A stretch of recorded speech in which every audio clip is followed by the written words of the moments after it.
नमस्कार। जैसे कि आप जानते हैं कि राहुल गांधी की भारत जोड़ो यात्रा अब उत्तर प्रदेश का रुख कर चुकी है।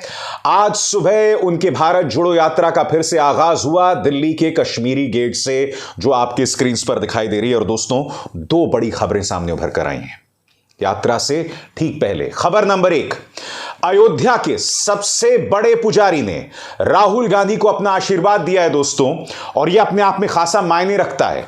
और दूसरी खबर, कांग्रेस का एक बहुत बड़ा आरोप कि देश के गृह मंत्री अमित शाह को राहुल गांधी की सुरक्षा को लेकर एक नहीं दो बार खत लिखा जा चुका है, मगर अब तक अमित शाह ने कोई जवाब नहीं दिया। क्या देश के गृह मंत्री भूल गए हैं कि गांधी परिवार से इससे पहले 2 लोग आतंकवादी हमलों में शहीद हो चुके हैं? क्या इस तरह का गैर जिम्मेदाराना रुख मोदी सरकार को अपनाना चाहिए? उसकी भी हम चर्चा करेंगे, मगर सबसे पहले आपके स्क्रीन पर दोस्तों ये खबर देखिए।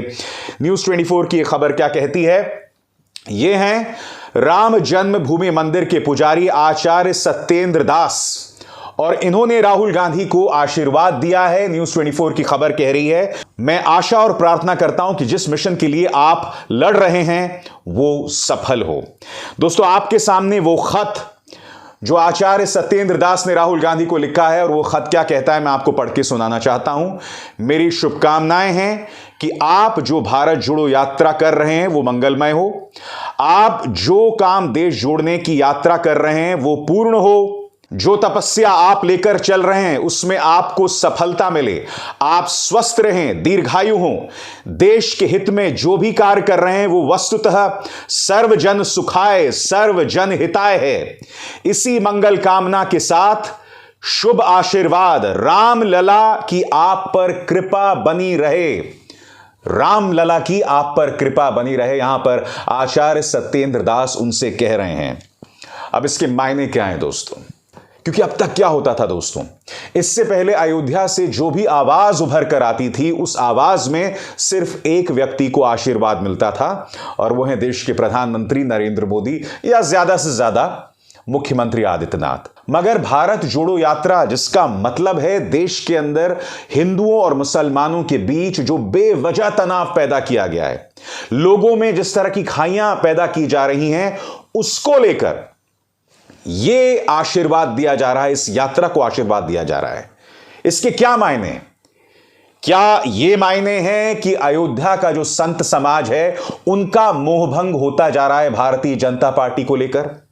क्या अयोध्या का संत समाज यह समझ गया है कि भारतीय जनता पार्टी और उनकी सहयोगी संस्थाएं जो हैं वो अमूमन राजनीति के लिए, वोट्स बटोरने के लिए लोगों में तनाव पैदा करते हैं? या फिर कहीं ऐसा तो नहीं है कि संत समाज के अंदर यह अपने आप एक पावर स्ट्रगल है, वर्चस्व की लड़ाई है?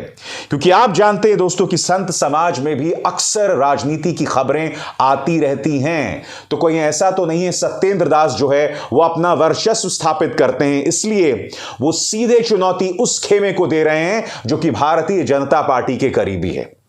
मगर आज जब आचार्य सत्येंद्र दास के इस आशीर्वाद की चर्चा करनी बेहद जरूरी हो गई है कि इसके पीछे क्या सोच है, वहीं कांग्रेस का यह आरोप भी खासे मायने रखता है।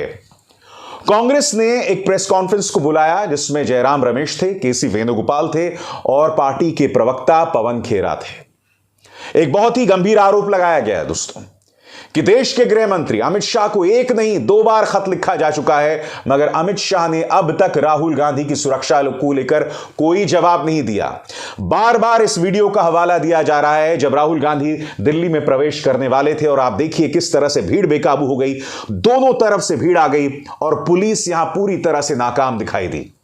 इस बात को लेकर शिकायत राहुल गांधी ने की, कांग्रेस ने की, पलटवार सुरक्षा एजेंसीज ने की, और सुरक्षा एजेंसीज ने कहा कि कई बार ऐसा हुआ है जब राहुल ने सुरक्षा के नियमों की अनदेखी की है। मगर बड़ा प्रश्न, जब किसी देश का राजनेता, जब विपक्ष का एक बड़ा नेता जो एक सांसद भी है, जब वो एक शिकायत करता है, जब वो एक बात रखता है, तो क्या उसका जवाब देश के गृह मंत्री को नहीं देना चाहिए? क्या आरोप कांग्रेस लगा रही है, क्या कह रहे हैं केसी वेणुगोपाल, सुनिए। अंग्रेजी में है, मैं उसका बाद में अनुवाद करता हूं। IB people searched one of our container. We had filed an FIR in Haryana state. We mentioned that. There was no reply on that factor. Jairam Ramesh so many times raised the issue of Intelligence Bureau is trying to interrogate the people who interacted with Rahul Gandhi. There is no reply on that. And total coordination failure of Delhi police on 24th. You are all there, media people are all there. We raised the concern to the Delhi police authorities that day itself. Nothing had happened. That also not replied by the Home Ministers or any of the officers. We have a complaint against security arrangements. We had given a complaint against security people. The same security people replying to us. What logic is it?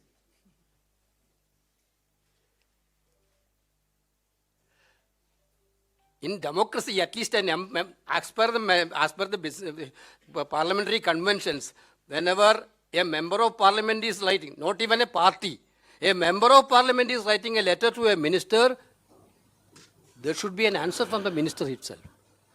केसी वेणुगोपाल यहां पर कह रहे हैं कि देखिए राहुल गांधी इस देश के सांसद हैं।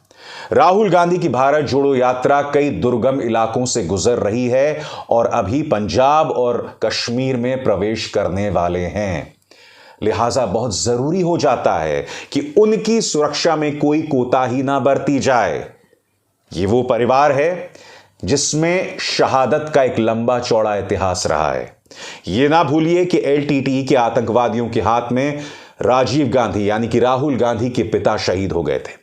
यह भी ना भूलें कि खालिस्तानी आतंकवादियों के हाथ में देश की पूर्व प्रधानमंत्री इंदिरा गांधी शहीद हो गई थी। तो इस परिवार का एक इतिहास है, हम उसे नहीं भूल सकते हैं।